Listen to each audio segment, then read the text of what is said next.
prepared yet. You need to try and pick off the units as... Look at the shields on the mark. Oh my god, the drone's gonna take this!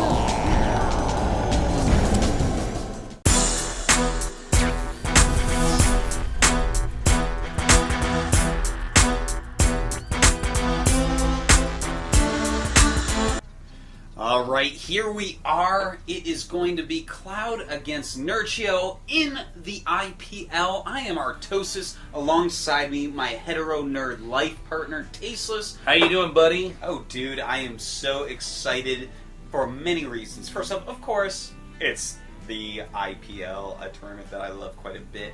But, more importantly to me, we have Cloud against Nerchio, and you know, Nerchio, he's a good Zerg. A lot of people have a lot of respect for this guy, and I'm hoping to see why in this game. But more importantly, Cloud, an old friend of mine from StarCraft 1. I trained with this guy basically non-stop in StarCraft 1. He's been my friend for years and years and years. The best Italian player since basically 2003, 2004, somewhere around there. He took over the reins of Italy. A great player, man, and just a close friend.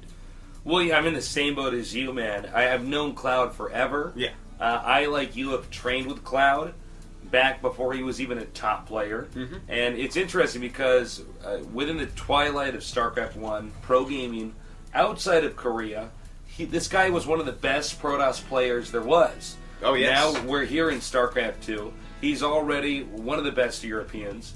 Cloud approaches the game in a very unique way. Oh, that's so true. And he's not somebody who's waiting for somebody else to come out with a replay that teaches him how to play the game. Instead, he's actually somebody who just tackles the entire colossus of a problem of how to understand StarCraft himself. And it's very interesting to see how he opens up and what kind of build orders he uses in tournaments. He's a very formidable opponent. That is completely true, Tasteless. This is a guy I've had my eye on since StarCraft 1. You know, I've been waiting for StarCraft 2 for 6 years now. You know, it took about 6 years. I was waiting for StarCraft 2 to come out while I was playing StarCraft 1, and he was always a player that I said to myself, you know what? If I have the chance, I'm going to team with this guy in StarCraft 2 because I think he's going to be amazing. And in fact, of course, while I was in MYM, I was like, you know what? You guys need to get hold of Cloud. And in fact, they did, and he's done a great job with them, and they've done a great job with him. And here he is, man, in the IPL. So obviously he's quite good, as every good player in the world has tried to get into this tournament. Well, this was a guy that almost ended up moving out to Korea to be a professional gamer. A lot of people don't know that. He was actually he was one rally point misstep away from coming to Korea instead of Noni, and that's a true remember story. that, yeah. Noni, now known as Liquid Tyler. Yeah.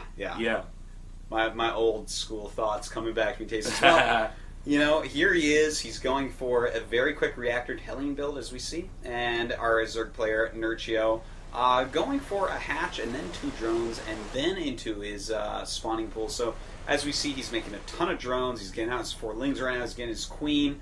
He's going to be in pretty good shape economically. Can Cloud actually do some damage with this harassment? We'll see in a moment, Tasteless. This opener has become so popular amongst top Terran players. Yeah. You get the Hellions out. You're going to drive out all the Zerglings that control the Xel'Naga watchtowers, and then on top of that, you get the ability to go inside the Zerg space, to take out drones, to shoot down the creep tumor. It's a very, very strong build, and it's not that shocking that it's so popular by today's standards in the StarCraft 2 international metagame. Yeah, that's very much the case, Tasteless. We do see these Zerglings going up now. Interesting wall in there with the command center. Trying to show off that he's expanding, I guess. That's what I was thinking. Going up. I'm a little bit surprised he'd wall in with a command center. I mean, it's a little bit of a tell. Yeah, I think he did it and this is something that Cloud, it reeks of Cloud's style. It's just kind of like, in your face, this is what I'm doing because I choose really strong strategies. He's not normally a cheesy player. Can mix it in from time to time, but he doesn't care that you know this, Tasteless. He needed to make that reactor for the Hellions, so he floated the barracks back for that and walled in with the command center. Here come the Hellions. They're moving up. They actually, they had the opportunity to get in there, but he didn't go ahead and attack with that. There's really no way he could have known that the Spinecrawler was relocating. There's a Roach warren up as well. Roach is very strong against Hellions. especially when they're on creep. So if that finishes and the Hellions don't breach the defenses of the Zerg, nobody cares. Never mind. Yeah, There aren't any Hellions out anymore. a little bit sloppy there by ClouD. Now, a move that we actually see from especially TLO quite a bit is making 2 to 4 Hellions and then stopping creep tumors. It felt like that's what he was trying to do this game, but he only had 2. Those speedlings came out, trapped him, so a little bit of a misstep. You know, he no longer has map control, which he had before. As we see on this unit tab, it's 35 drones against just about 25-ish SCVs. Yeah, you know, it's quite a difference there with that. I want to go back to the Hellion opener. Having just 2 Hellions like that on the map, if you're not able to utilize them, if you lose them right away, you're giving away what is a huge advantage that your build gives you. That's different than if he made 6 Hellions and lost 2. He still would have map control. Zerglings would be weak. Now our Zerg is basically able to, you know, maneuver around the map just fine. And this is a real threat to the Terran's position. You know, he's going to have all sorts of intel now. Just send Zerglings around as he wants. We see Starport going up for ClouD, also getting his engineering base. So he's just going to tech up normally. Pretty solid, safe, standard style. You know, the 3 to 4 S's, however many S's that was. I don't know. I'm not going to go back and Super solid, straight standard. Tasteless, I am not Silly that style. person in the courtroom that types out everything everyone says. I'm not What is that the name of person. that job? I don't know. I don't know. I'm sure someone will end up... I understand that's a well-paying job. Really? Yeah. I guess you have to be pretty good to catch every word everyone says. I think they even have a special typewriter when you use that. Yeah, they do. Yeah. It's a syllable typewriter. It has syllables on it that you type It's inside actually letters. insane. Yeah, and I'm sure someone will tell us on Twitter what that was. Of course, Please. I am Artosis. He's Call Me Tasteless. Check us out on Twitter and tell us all about these things that we wonder Tell about us about out that loud. typewriter. I want to know the name of it. You know what's so sad, Tasteless, is what I thought to myself when we started talking about that. The thing that came to my mind was courtroom cartographer, and of course, a cartographer is someone who makes a map. I guess in some ways it's a map, but anyways, this map, Tal'Daram Altar, a Viking flying across it. I'm gonna try to segue into something intelligent after that verbal garbage out of my mouth. Well, basically, we sat around not knowing what we're talking about for a little bit. Here's the infestation pit, and the Viking sees it. And that's actually such a valuable Viking so far. Just checking out that someone's going for such a quick infestation pit. You know, that's it's normally not going to be a hive rush. You don't 2-base or 3-base hive rush against Terran nowadays. That is definitely an infestor tech. It's interesting to see our Terran player use a Viking to scout here. Had the Zerg gone for a Spire, sending a Viking out like that would have been a risky move. But, you know, obviously there are no Mutalisks on the map, and now this Viking can attack some Overlords. And I guess he's switching damage to which one he's going to do. Oh, and you guys couldn't fit in the medevac. I'm sorry. Oh. They thought they could make it in. Their friends were like, no, come on. Here comes a queen now. And he hasn't killed any Overlords. They're all hurt, though. That Viking's just bruising everything at once. Yeah, that was pretty bad. It's like he dropped a box of pears. And here we go. The Marine drop is coming out, but some Speedlings do, in fact, see it. How much damage will this be able to do? No combat shields yet. So he's not going to have quite as many hit points. Does have to pick up, and looks like that's not going to be too effective. By the way, 5 Infestors being made, and we are up 25 supply for our Zerg player. 128 to 102 now. It's actually... It is. 26. You're good at numbers, sir. Thank you. And you want to hear some other numbers? 74 drones against 60 SCVs. So Nerchio actually getting a sick economy going, getting some roaches, some lings out to go with his infestors. His creep spread pretty good so far as well. We see ClouD getting his upgrades, especially for tanks, and that's smart, especially against infestor play. Yeah, absolutely. I mean, you need to have something that's going to hit the infestors before they get too close to cast fungal. He's on his 4th base now, the Zerg is. And might I add, the Zerg's creep spread is just phenomenal here. He's already almost into the Terran's turf. Drones are being transferred. Note, both extractors are being taken right now, so he can go into the heavy late-game tech and really, you know, bully ClouD, who, by the way, is only on 2 bases. Here we have a shot of the creep, which is looking pretty good. ClouD only just now taking this base. ClouD has a lot of catching up to do in this game. Quite true, Tasteless. He's flying around with the dropship. That's a good move against infestors. You should be flying around with them. Whether or not you can do a lot of damage, has yet to be seen. But one thing I want to point out, how I can tell as a Zerg player, Tasteless, that Nerchio is very good at Zerg. He started his Hive and Spire at the exact same time. Because guess what? They take the same build time. So when the Hive finishes, the Spire will be done. You can start a Greater Spire.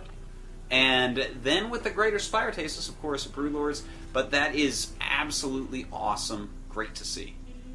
Well, it shows that he really has a good sense of late game pacing. Most of the Zergs that we see, they don't have that.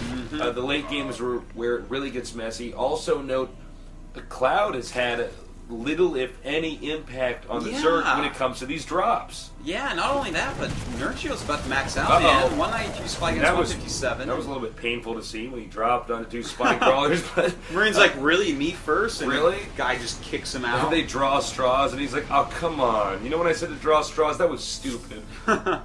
Well, here we go. A little drop coming out. But, no! 2 fungals, man, and every Marine except the one lucky one that the medevac has a crush on dies. Well, if you're Zerg, 2 fungals does make a right. Now, I write my own jokes. So, anyways, we have Infestors. The presence of the creep here is literally knocking on the front door of ClouD. It's a good creep spread so far. It's actually one of the best I've seen in a really long time.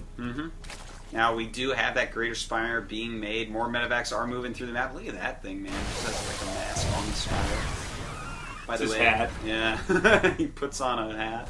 Alright, well, here's a drop. That's a lot of Marines, actually. And with just Zerglings here, he's going to have to send some Infestors in. ClouD, we're going to see if he can get any damage on 2 very smartly placed Spine Crawlers. A Transfusion going up. The Queen going in, deciding... that's not such a smart move. And here come the Fungal Growths, lifting up the Marines so they don't take damage. Beautiful move by ClouD. So Infested Terrans going out. I love this. Is actually so well done. Yeah. It looks like the Terran's still doing a decent amount of damage, but that should be cleaned up. Meanwhile, another drop over here. I don't know if with 2 Marines he can really take out the hatchery, but he can drive out the drones. And it looks like he is starting to push through some of this group. A very smart move. And oh no! 3 Infestors up Nerchio! But he does manage to save 1. Still 1 from 3, not a good return. Investment Tasteless.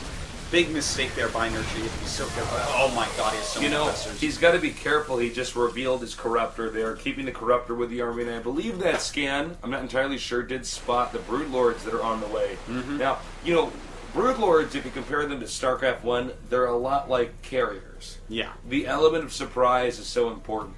They're strong. They deal a lot of damage. They shoot out little units. Yeah, they shoot out little units. They have more range than they should. They do more damage than they should. It feels like you can't win when your opponent has them. Yes. It's very much like carriers. There's quite a similarity. But, yeah. Okay, well, hold that thought. Yeah, now we actually see them in action here. He's moving in. These Broodlords doing a lot of damage, but so many Vikings here. And part of this is because he tipped his hand. He did tip his hand, and ClouD has enough Vikings to hold this off for now, and enough Siege Tanks to hold off everything as well. That Neural Parasite not actually... well, yes, it is actually ended up doing something. It's working. Yeah. There's nothing to really cover the tanks. He's running up here. He's attacking the tanks. And barely doesn't take out that last Siege Tank. But as we just saw during that on the production tab, we have 100 drones for Zerg. So he's going to have a very strong economy as we see 4K minerals, 1.5K gas, getting his Ultralisk Cavern, getting his upgrades still going. But that's going to lower the strength of his army. That's a good 20 supply that he could kill off in drones right now to get 20 more supply and attacking units to do more damage. Yeah, you're absolutely right, Artosis. We got more Broodlords coming along the way. Now note, even though the Terran has managed to wipe out a large amount of the creep on the map, Zerg is not stopping on that. Ultralisk. This is one of the greatest transitions in the game. ZVT Broodlord into Ultra. Excuse me. I'm allergic to the Ultralisk Cavern. Please, go ahead, Artosis. I can tell. I watch you play. Of course, with the Broodlords, oftentimes you force a lot of Vikings. And what does the one unit Vikings do absolutely nothing against? Vikings, when they land, heal the Ultralisks almost because they deal so little damage to them. Look at that beautiful fungal! Oh my god, everything you That's read a great way to use fungal right there. These Zerglings, well, they're not actually going to attack. Oh my god. The SCVs are all red, but none of them die. A little bit of a mismaneuver there. Yeah. Is that the right way? Mismaneuver, man. Mismaneuver. He mismaneuvered that. I am hammering together words that we do not know were important. He is mismaneuververse. Wow. Yeah, I Oh my went there, God. man. All right, so we had a lot of corruptors on the way. I have some broodlords as well. Notice the main mind out, the natural, getting a little bit lower, and well, he's got a lot of macro hatches going right now. Tasteless. A lot of macro hatches. Oh my god! And look at this. Ooh, a nice drop being set up by ClouD. 4 siege tanks. A lot of Zerglings coming in. I don't think it's quite enough to clean that out though. And in fact, no, it is not. And he may end up killing that. Nerchio's going to have to be very careful about that. Well, the hatchery is getting pretty low. There is a way that the Zerg can approach that. Do some damage. By the way, Artosis, this game is so exciting. It's so cool to see so many high-tech units over here for the Zerg. Zerg really doing a good job of dominating the map. Be a creep on a map that's this big. And then the hatchery's in the orange. And I'm going to call right now, man, I think this thing is dead. Yeah, I'm pretty sure this hatchery is going down. Nerchio does have 2 more bases in the bottom right. And down it goes. A nice fungal right there. Corruptor's with them as well. This Corruptor's not going to really do much except float over the battlefield, looking ominous. You'd think they could get low and, be like vulture bikes and, just shoot stuff. Because the vulture bikes, they actually hover, as do Corruptors. Well, I would say that's more of a fly than a hover. Well, what is the difference between hover and fly? I think you have to have something that is projecting a force onto the ground that keeps you above it versus using hovering. Drag and lift. Am I right? All right, yeah. I think I got it. Wow. Tasteless. I didn't know you were a scientist. I'm going to go ahead and go home now, and Professor you can finish the rest of this Tasteless. cast. I'm basically done here. Professor Less. All right. We have some drones long distance mining over here for Nerchio. And ClouD is, well, he's got, it looks like 2 mining bases right now. He's got a very nice army here for Nerchio, but that's a lot of Corruptors. Well, I feel like he doesn't need that many Corruptors right now. Here's one factor. It looks like ClouD should be dead. Let's be blunt here. Let's look at the map. They're both max. They're both max. Terran is stuffed into the upper left corner. Zerg controls well over 50% of the map. Yeah. Well, hold that thought, though. What the hell are these Marauders doing? Well, they're killing some Queens and Roachworm. Will they kill this hatchery off? Killing off that hatchery, actually, not a lot of minerals there, but not does the get best the gas. building to get. And gonna run it. Oh, those things are pretty dead, man. Marauders versus that many Zerglings, not gonna happen. 85 drones right now against 73 SCVs, so he has downed his drone count a little bit. That's gonna make his army even better. And he still has 6.3k and 2k gas against the 2k minerals of ClouD and 600 gas. A lot of bases mining for Zerg, but his creep has fallen back quite a way. This is kind of an interesting predicament. I don't know if I like the overall army of Nerchio, though. He's got, I feel like, well, yeah, you have a lot of Corruptors to deal with those Vikings, but I almost feel like if he had Ultras instead of those Corruptors, he'd be even a better swap. But let's see, can he get a fungal off on those Vikings? Going after the... Very nice fungal on the SCVs, and a lot of SCVs going down. Goodbye. Very nice. Very scary looking there, Tasteless. You like my cinematography there with the zoom in? You are actually the best observer I've ever seen. Thank you. You're welcome. Yeah. Okay, hold that thought, though. Look at this. Terran is moving out with all of his entire army, essentially. Going to go for a ditch-all expansion in the center left. He's moving out with Marines, siege tanks, Vikings, medevacs. He's pushing it. The Zerg is not in position to really defend this. In fact, he might have to play catch-up siege tanks in siege mode. Yeah, that's a ton of damage incoming, Tasteless. If Nerchio actually tries to attack that with what he has right there, it may go very poorly. That's only 4 Ultras, man. You got to be careful about that. Throwing up a handful of infested Terrans, which will do some damage, but I mean... Oh! Wow. Oh my god. Dude, that melted so fast. And 76 Zerglings, 8 Ultras, and 3 Broodlords in production. So he should be able to clean up this attack by ClouD. ClouD sieging back up and sending out reinforcements. He's got to be careful, though, because these units are about to pop out if he actually gets any of them to attack. But no, his Broodlords being taken out by these Vikings. Of course, he wasted all his investors. This is basically ClouD's remainder of his army. I mean, he's really investing into this attack here. All that the Zerg has is, the vast majority of the right side of the map, but of course it's Zerg, so his main base is full of text tree structures that are so important. Yeah, losing those would be very brutal. Well, it resets the whole thing. You know, I feel like he made enough units before to break through this, but he did not pool them. Here he goes with what units he has been able to pool, but those Marines just eating through the Zerglings before the Ultras even get into range. The Siege Tanks look like they may be taken out because of this great Ultra splash damage against Armored. But no, the Marauders and Marines do help and clean that up. 70 more Zerglings in production. But Nerchio not really pooling his units correctly. Sometimes you have to sacrifice some ground, sacrifice some buildings to be able to get that critical mass of Zerg to actually take out the Terran army. Well, I gotta say, ClouD is really, sticking in this, but if you look at the supply count, it's a maxed out Zerg against a 137 supply Terran. Yeah, but the one thing you have to take into consideration as we watch Nerchio run up with his army is that he has no banks, so if ClouD can get one more army, his army is more cost efficient at the moment. And, beautiful surround by Nerchio, running back to that bunker line. He has some Vikings over there for some reason. Not sure what they're doing. Tasteless just chilling in the middle of the map against an Ultraling army. I guess they aren't good for anything else. You can see that he has a planetary fortress over here in the center left. Whoa! Now these Vikings are being put to use, mowing down the Queen, mowing down all these drones. And this, by the way, is one of the primary resource gathering locations for the Zerg. A lot more drones there than anywhere else. And a lot of them being taken out, Tasteless. In fact, this hatchery may go down. This is what I think Blizzard had envisioned with Vikings. Yeah. We didn't see it for a long time, but ClouD making great usage of them. He's like, hey, okay, you have Ultras, that's fine. Ultras are a little bit slow. I'm going to fly around and harass you with these Vikings now. And great job there by ClouD. And right now, ClouD continuing to identify the locations of these expansions. Using Vikings like this, especially against Ultralisk Zergling, it's going to be so much more effective than anything else that the Terran can throw at him, because they can take out Overlords, and there's nothing that Zerg can do. Meanwhile, he can continue to harass expansions. That keeps the Ultralisks and the Zerglings out of the Terran's bases.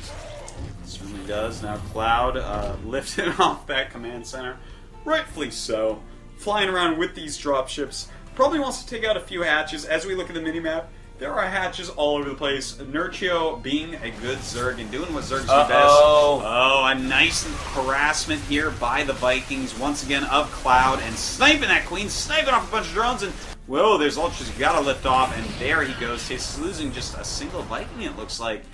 Awesome harassment. So this game is starting to really turn around here. If you notice, ClouD is in such a terrible position, but what he's managed to do is just survive all of these attacks, and now the supply is switched. His harassment, I think, is winning him the game, Tasty. Yeah, man. Nerchio's done a great job with macro and everything. Look at this. I mean, he's just going all over the place, harassing everything, killing off hatcheries when he can. So look at that. He's just killed off a couple of hatcheries, keeps killing off drones, being so cost efficient with his units, and Nerchio falling apart at this point. Nerchio has come a long way, but he's not able to keep his cool, keep it collected, and keep on top in this game. He's attacking ClouD's expansion, though. Maybe I'm wrong. The expansion is now lifting off. The Vikings dipped down for a second. Nerchio is good at controlling the upper right side of the map, but the center, direct left center for ClouD is all his. And by the way, not enough drones anywhere at any point in time. Nerchio might have bases. What he doesn't have is a functioning economy. Yeah, his economies are really quite poor. I'm watching his minerals tastes. They're going up very, very slowly. He's got plenty of gas, but he's basically focusing on Zergling production at this point, and that is just not going to work out for him so well. Trying to make some extra drones in that production tab. Gain that plus 3. And here he goes, attacking. This is not the right location to drive. Look at all those units just running around behind as ClouD drops yet another base, and finally gets through those bunkers that don't even have units in them. There's a lot of Ultralists, but there's just not enough. And not even a GG. You know, he could have stayed in the game and retreated, but wow. Jesus, dude, he is not happy. And ClouD really showing a lot of fortitude there. What a frustrating loss. Hopefully he can do better in game number 2.